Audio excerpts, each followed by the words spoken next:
अपने बेटे बहू के कमरे से आ रही आवाज सुनकर रात में बुजुर्ग माँ की नींद खुल गई। बेटा कह रहा था कि उसे मुंबई शहर में नौकरी मिल गई है, मगर हम तीन यानी मैं, तुम और मेरी माँ वहां रह नहीं पाएंगे। ये वो अपनी पत्नी से कह रहा था, क्योंकि कमरा छोटा है और दोनों जगह का किराया मैं दे नहीं सकता। तो क्यों ना माँ को हम वृद्ध आश्रम में छोड़ दें। बुजुर्ग माँ भीगी आंखें लिए सोचने लगी कि अभी साल भी नहीं हुआ बेटे की शादी को और बहू ने उस पर अपना रंग चढ़ा दिया। इस बात के जवाब में बहू क्या कहेगी? वो तो खुशी होगी उसके मन की जो पूरी हो रही है। हे भगवान, क्या होगा अब?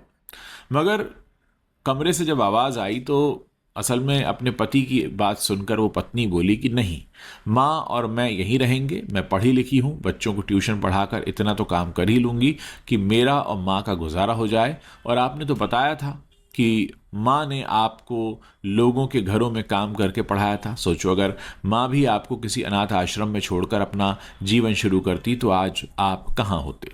और फिर जब आप यहाँ सेटल होकर बड़ा कमरा ले लोगे तो मुंबई में हमें भी बुला लेना। वैसे भी माँ उस वृक्ष के समान होती है जो सिर्फ छाया ही नहीं बल्कि फल भी देता है।